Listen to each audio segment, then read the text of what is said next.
Hello everyone, this is Ashok Songra. आज हम hospital के अंदर उपयोग में आने वाली इमरजेंसी ड्रग्स फ्रूसेमाइड यानी कि जिसको अपन लेसिक्स के नाम से भी जानते हैं, उसके बारे में अपन अध्ययन करेंगे। तो सबसे पहले अपन देखते हैं कि जो अपनी जो लेसिक्स या फ्रूसेमाइड जो मेडिकेशन है वो कौन से कैटेगरी की है। तो कैटेगरी के अंदर देखा जाए तो वो लूप डाईयूरेटिक कैटेगरी की है। कौन सी? लूप डाईयूरेटिक कैटेगरी की है। कैटेगरी के बाद में अपन बात करते हैं कि जो फ्रूसेमाइड इंजेक्शन है उसका इंडिकेशन या उसका यूजेस कहाँ का होता है। तो यूजेस के अंदर देखते हैं तो सबसे पहले अगर अपन देखा जाए तो एक्यूट पल्मोनरी एडिमा की कंडीशन हो जाए, जहाँ लंग्स है, लंग्स के अंदर पल्मोनरी एडिमा की कंडीशन अगर होती है तो वहाँ पर अपन क्या उसका उपयोग है वो कर सकते हैं।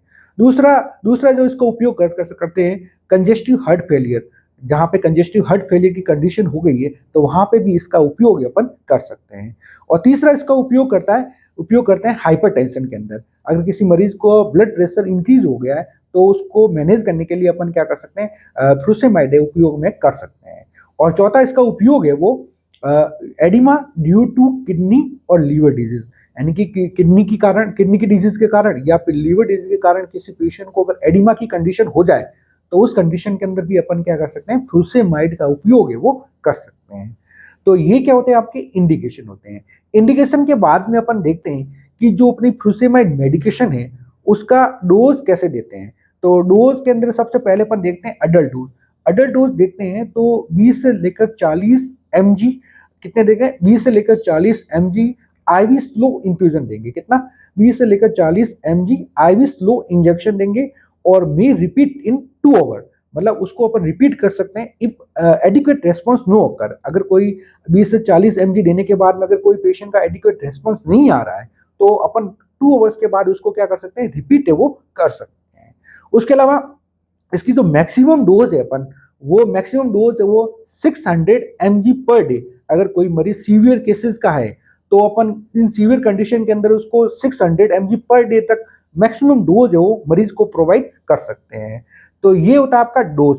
डोज के बाद में अपन देखते हैं कि जो फ्रूसेमाइड मेडिकेशन है अपनी, उसके क्या क्या साइड इफेक्ट है। तो साइड इफेक्ट के अंदर सबसे पहला साइड इफेक्ट हो सकता है पेशेंट को हाइपोकैलेमिया हो सकता है। हाइपोकैलेमिया का मतलब होता है पोटेशियम का लेवल कम हो जाना। और दूसरा साइड इफेक्ट डिहाइड्रेशन हो सकता है। डिहाइड्रेशन मतलब ये क्या डायूरेसिस का काम करता है, मतलब वाटर को क्या बाहर निकालने का काम करेगा, तो पेशेंट को डिहाइड्रेशन होने के चांसेस है वो रह सकते हैं। तीसरा इसका हाइपोटेंशन होने के चांसेस रह सकते हैं। अगर बहुत ज्यादा अपन दे रहे हैं डोज तो हाइपोटेंशन यानी ब्लड प्रेशर डाउन होने की संभावना रह सकती है। उसके अलावा चौथा इसका साइड इफेक्ट हो सकता है ऑटोटॉक्सिसिटी, यानी कि जो अपनी ईयर है वहां पे टॉक्सिसिटी प्रोड्यूस हो सकती है। तो ये क्या होते हैं, इसके साइड इफेक्ट होते हैं। तो ये होता है आपका लेसिक्स या फिर फ्रूसेमाइड के बारे में। Thank you.